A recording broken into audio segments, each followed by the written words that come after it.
প্রতিদিন দেখবে মাছের ঝোল কিন্তু খেতে ভালো লাগে না, তাই আজকে ভাবলাম একটু রুই মাছ দিয়ে অন্য রকমের একটা রেসিপি ট্রাই করব।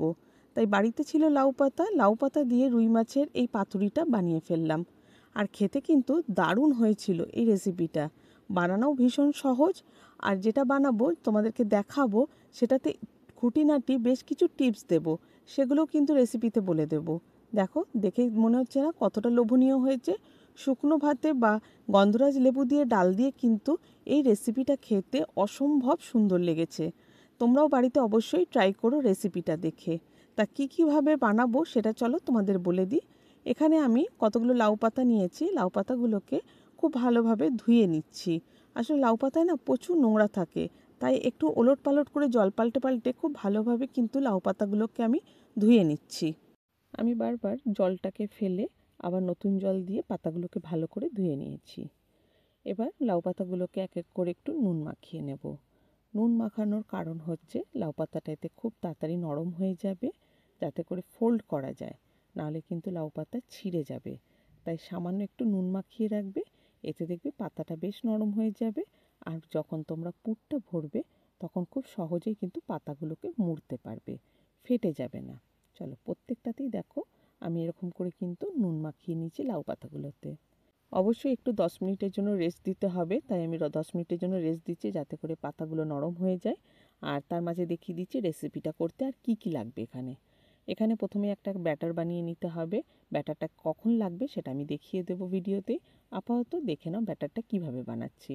এখানে 4 টেবিল স্পুনের মতো আমি দিয়েছি বেসন, আর দিয়েছি 1 টেবিল স্পুনের মতো চাল গুঁড়ো, দিয়েছি স্বাদ মতো একটুখানি নুন আর হলুদ, দিয়েছি সামান্য একটুখানি লঙ্কার গুঁড়ো। তবে লঙ্কার গুঁড়োটা বলবো অপশনাল, যদি কেউ ঝাল কম খাও সেক্ষেত্রে কিন্তু এখানে না দিলেও চলবে। তা এবার আমি একটুখানি জল দিয়ে দিয়ে এটাকে একটা পাতলা ব্যাটার বানিয়ে নেব। দেখবে একদম কিন্তু আমি এখানে পাতলা ব্যাটারই বানিয়েছি, কারণ এর যে ব্যাটারটা হবে এটা কিন্তু যখন পাতাটার বড়াটা ভাজবো সেটা কোটিংয়ের কাজ করবে। খুব গাঢ় করো না, খেতে ভালো লাগবে না। এটাকে এবার সাইডে রেখে দিচ্ছি। আর অন্যদিকে এখানে কড়াইতে আমি মাছ ভাজতে বসিয়ে দিয়েছি। এখানে পেটির মাছ নিলে সব থেকে ভালো হয়, তবে কাটা ছাড়াতেই কিন্তু সুবিধে হবে। যাই হোক, আমার কাছে পেটির মাছ নেই, তাই আমি এখানে কিন্তু গাদার মাছটা নিয়েছি। এখানে আমি নিয়েছি পোস্ত আর কাঁচা লঙ্কা, এটা বেটে নিয়েছি খুব ভালোভাবে। একটু দানা দানা থাকলেও কোনো অসুবিধা নেই, খেতে ভালো লাগবে। এবার আমি কিছুটা পেঁয়াজ কুচিয়ে নিচ্ছি। একদম কিন্তু ছোট ছোট করে এইভাবে কুচিয়ে নেবে পেঁয়াজগুলোকে। এখানে আমি যেহেতু 4টে মাছের করছি, তাই মোটামুটি এখানে আমি ছোট সাইজের 4টে কিন্তু পেঁয়াজ দিয়েছি। আর দিচ্ছি এখানে 8-10টা কোয়ার মতো রসুন। রসুনটা আমি ঘষে দিচ্ছি। একটু চেষ্টা করবে এইভাবে কিন্তু ঘষেই, মানে রসুন আদা যেটাই দাও না কেন সেগুলোকে এইভাবে ঘষে নেওয়ার, তাহলে কিন্তু খেতে খুব ভালো লাগে। যাই হোক, আমি এখানে কিন্তু আদা দিইনি, কারণ তার ফলে না একটা স্মেলটা চেঞ্জ হয়ে যায়। তো যেই কারণে আমি এখানে জাস্ট পেঁয়াজ আর কিন্তু রসুন দিয়ে রান্নাটা করব। একটুখানি কাঁচা লঙ্কা আবার কুচিয়ে নিচ্ছি। ঝালটা কিন্তু আবারও বলছি, যে যেমন খাবে সেরকমই দিও। যেহেতু পোস্ততে কাঁচা লঙ্কা দিয়েছি তাই এখানে একটু আমি কম দিচ্ছি। এটা কিন্তু একটু ঝাল ঝাল হলেই খেতে কিন্তু খুব ভালো লাগে। চলো, মাছগুলো আমার ভাজা হয়ে গেছে, ঠান্ডা হয়ে গেছে। এবার আমি কাঁটাগুলোকে এইভাবে ছাড়িয়ে নেব। যদি কেউ ভাবো যে মাছগুলোকে সিদ্ধ করবে সেটাও তোমরা করতে পারো, বাট সিদ্ধ করলে না একটা আঁশটে গন্ধ থাকে, যে কারণে আমি না এই সিদ্ধটা পছন্দ করি না। এরকম একটুখানি মাছটা ভেজে নিই। তবে মাছটা ভাজার সময় একটা জিনিস খেয়াল রাখবে, খুব কড়া ভাজা করবে না। দেখো, মাছটা কিন্তু আমার এখানে উপরের অংশটা কিন্তু লাল হয়নি, একটু সাদা সাদা রয়েছে, তবে কিন্তু মাছের বেশ সফটনেসটা থাকে। ব্যাস, মাছটা আমার এখানে সবটা বাছা হয়ে গেছে। এবার তোমাদেরকে দেখো দেখিয়ে দিই, কোনো কাঁটা নেই কিন্তু মাছের মধ্যে। সম্পূর্ণ মাছ আমি বার করে নিয়েছি, কাঁটাগুলো ফেলে দিয়েছি। এইভাবে কিন্তু তোমরা মাছগুলোকে বেছে নেবা। দেখো মাছগুলো কতটা সফট রয়েছে। একটু লাল করে যদি বেশি ভাজো তাহলে কড়া ভাজা করলে কিন্তু মাছ শক্ত হয়ে যায়। এবার যেটা করতে হবে সেটা হচ্ছে মাছের পুরটা বানিয়ে নিতে হবে। তার জন্য কড়াইতে আমি একটু সরষের তেল দিয়ে দিয়েছি, দিয়ে দিলাম ফোড়নে একটু কালো জিরে, আর যে পেঁয়াজটা কুচিয়ে রেখেছি সেই পেঁয়াজটা দিয়ে দিয়েছি। পেঁয়াজটাকে একটুখানি লাল করে ভাজবো, খুব বেশি লাল করে ভেজো না, তাহলে কিন্তু খেতে ভালো লাগে না। ব্যাস, এর বেশি আর পেঁয়াজটা ভাজবো না। এবার এর মধ্যে দিয়ে দেব যে রসুনটা আমি এখানে ঘষে রেখেছিলাম সেটা, আর কাঁচা লঙ্কা কুচিটা।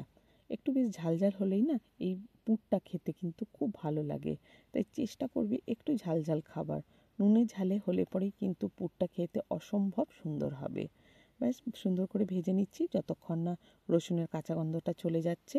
ঠিক দেখবে একটু কালার চেঞ্জ হয়ে আসবে যখন, আর এই যে জলে জলে একটা ভাব রয়েছে না, এটা যখন চলে যাবে তখন কিন্তু এর মধ্যে অ্যাড করে দিতে হবে কিছুটা টমেটো। টমেটো এখানে জাস্ট আমি বড় সাইজের একটা টমেটো থেকে হাফ কেটে নিয়েছি, খুব বেশি টমেটো দেওয়ার দরকার নেই। আবারও টমেটো দিয়ে আমি এটাকে একটুখানি নাড়াচাড়া করে নেব যতক্ষণ না টমেটোটা সফট হয়ে যাচ্ছে। এবার আমি এর মধ্যে দিয়ে দেব সেই কাঁচা পোস্তটা যেটা বেটে রেখেছিলাম কাঁচা লঙ্কা দিয়ে, সেটা মোটামুটি 3 টেবিলস্পুনের মতো আমি এখানে পোস্ত বাটা দিয়েছি। পোস্ত বাটার পরিমাণটা একটু বেশিই দিচ্ছি, খেতে তাহলে ভালো লাগবে। দিয়ে দেব স্বাদ মতো একটু নুন, আর দিয়ে দেব হলুদ গুঁড়ো।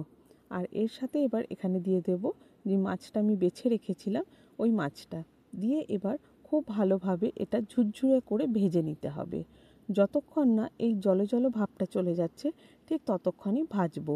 তবে খুব বেশি কিন্তু ভাজতে গিয়ে ড্রাই করে ফেলো না, তাহলে কিন্তু খেতে বেশি ভালো লাগবে না, শুকনো শুকনো হয়ে যাবে। তাই একটু খেয়াল রাখতে হবে। এর মধ্যে বেশ নরম নরম একটুখানি বেশ মাখো মাখো ব্যাপারটা থাকবে, সেরকম অবস্থায় কিন্তু পুরটাকে নামিয়ে ফেলবো। তা চলো সুন্দরভাবে আগে আমি এটাকে একটু কষিয়ে, মানে কি বলবো, জলটা যতক্ষণ না শুকিয়ে যাচ্ছে ততক্ষণ ভেজে নিচ্ছি। ব্যাস দেখো, আর এর থেকে বেশি ভাজবো না। জল কিন্তু বেশ ভালোভাবে টেনে গেছে, পুরটা আমার এদিকে কিন্তু রেডি হয়ে গেছে। এবার আমি তোমাদেরকে দেখিয়ে দেবো কিভাবে পাতার মধ্যে পুরটাকে দিয়ে তোমরা এটাকে মুড়িয়ে নেবে, যাতে করে যখন তেলে তোমরা ভাজবে পাতাটা খুলে না যায়। আর যারা আমার মতো পাতা মুড়তে পারছো না তাদেরকে বলে দিই সুতো ব্যবহার করবে। সুতো দিয়ে কিন্তু 2 থেকে 3টে ফোল্ড দিলে পরে দেখবে পাতাটা মুড়ে থাকবে, খুলে যাবে না। দেখো তোমরা ভিডিওতে যেমন দেখতে পাচ্ছ, একেবারে পাতাটাকে কিন্তু আমি পানের খিলির মতো কিন্তু মুড়ে ফেলছি। পাতাটা দেখো নুন দিয়ে মাখিয়ে রেখেছিলাম বলেই কিন্তু ফোল্ড করতে পারছি, পাতা ছিঁড়ে যাচ্ছে না। দেখো প্রত্যেকটা পাতায় কিন্তু পুর ভরে আমি রেডি করে ফেলেছি। এবার যেটা করব সেটা হচ্ছে ভেজে ফেলবো। ভেজে ফেলার জন্য যেটা করতে হবে, ফ্রাইং প্যানে কিন্তু মোটামুটি এখানে আমি 4 টেবিলস্পুনের মতো তেল দিয়েছি। খুব বেশি কিন্তু ছাকা তেলে এটা ভাজতে হয় না, এটাকে কিন্তু স্যালো ফ্রাই করতে হয়। আচ্ছা, এবার এক একটা করে এইভাবে পাতা নিয়ে নিতে হবে। নিয়ে পরে যে ব্যাটারটা বানিয়ে রেখেছি সেই ব্যাটারটার মধ্যে দেখো আমি ডুবিয়ে এটাকে স্যালো ফ্রাই হতে ছেড়ে দিচ্ছি। এই অবস্থায় কিন্তু গ্যাসের ফ্লেমটাকে আমি হাই রেখেছি, না হলে কিন্তু কোটিংটা ছেড়ে যাবে। তাই প্রথম অবস্থায় কিন্তু যখন দুপিঠটা ভাজবে গ্যাসের ফ্লেমটাকে হাই রেখেই কিন্তু দুপিঠটাকে ভেজে নিতে হবে। তা যখন দেখবে বেশ এরকম, মানে যে কোটিংটা দিয়েছো সেটা যখন পাতার সাথে এরকম লেগে থাকছে, তারপর কিন্তু এটাকে স্লো কুক করতে দিতে হবে, নাহলে কিন্তু পাতাগুলো কাঁচা থেকে যাবে। ব্যাস আমার দু সাইডটা সুন্দরভাবে ভাজা হয়ে গেছে, তাই আমি এটাকে লো ফ্লেমে রেখে ঢাকা দিয়ে দিয়েছি, যাতে করে পাতাটা খুব ভালোভাবে সেদ্ধ হয়ে যায় এবং ভাজাও হয়ে যায়। তাই এবার আমি দেখো ঢাকাটা খুলে দিয়েছি, যেহেতু পাতাগুলো এখানে সিদ্ধ হয়ে গেছে। আবারও আমি হাই ফ্লেমে রেখে বোথ সাইডটা খুব ভালোভাবে লাল করে ভেজে নেব, একেবারে মুচমুচে করে। দেখো চালগুঁড়ি দিয়েছি বলে কিন্তু জানো তো ভীষণ মুচমুচে হয়েছে। তার জন্যই কিন্তু ব্যাটারটা আমি এখানে ব্যবহার করেছি। কারণ কি, যদি পাতাটা দিয়ে করতাম তাহলে কিন্তু এই মুচমুচে ব্যাপারটা থাকতো না। তাই একটু অন্য রকমের পাতুরি বানাবার জন্যই কিন্তু আমি এখানে ব্যবহার করেছি এই চাল আর বেসনের ব্যাটারটা। তাই তোমরা যদি ভাবো যে এখানে ব্যাটারটা দেবে না, তা নাও দিতে পারো। ব্যাস রেডি হয়ে গেল এখানে রুই মাছের পাতুরিটা। এবার গরম গরম ভাতের সাথে এটা সার্ভ করো। তোমাদেরকে একটা ভেঙে দেখাচ্ছি, দেখো ভেতরের টেক্সচারটা কি, জিভে জল আসছে না? আমারও খুব জল আসছে জিভে, তাই খেয়েই ফেললাম। ভাতের সাথে শুকনো ভাতে বলো বা ডাল দিয়ে মেখে বলো, গন্ধরাজ লেবু দিয়ে দারুণ লেগেছে খেতে। দুপুরটা জাস্ট জমে গেছে। অন্য কোনো তরকারি সেদিনকে আর রান্নাই করতে প্রয়োজন হয়নি, এটা দিয়ে কিন্তু এক থালা ভাত খাওয়া যায়। বাড়িতে যদি লাউ পাতা থাকে, আবার যে কোনো মাছ যদি বড় মাছ থাকে, সেটা দিয়েও কিন্তু এই ধরনের পাতুরিটা বানিয়ে ফেলতে পারো। সবসময় একঘেয়েমি দেখবে মাছের ঝোল খেতে ভালো লাগে না। তা তোমরা বানিয়ে রেসিপিটা কেমন খেলে সেটা কিন্তু কমেন্টে জানাতে ভুলে যেও না। আর নিজের টাইমলাইনে এত সুন্দর রান্নাটাকে অবশ্যই শেয়ার করে রেখো। আমার চ্যানেলে রয়েছে প্রচুর নন সাবস্ক্রাইবার বন্ধুরা, যারা এখনও চ্যানেলটাকে সাবস্ক্রাইব করনি। তাদেরকে বলবো চ্যানেলটাকে প্লিজ একটু সাবস্ক্রাইব করে নিও। আর পাশে রাখা বেল আইকনটাকে অবশ্যই ক্লিক করবে, যাতে করে যখনই নতুন কোনো ভিডিও আপলোড করব নোটিফিকেশান সরাসরি তোমরা আগে পাবে। তাহলে আজকের ব্লগটা এখানেই শেষ করছি। নতুন একটা ব্লগে নতুন একটা রেসিপি নিয়ে খুব শিগগিরই তোমাদের সাথে আবার দেখা হবে। টাটা।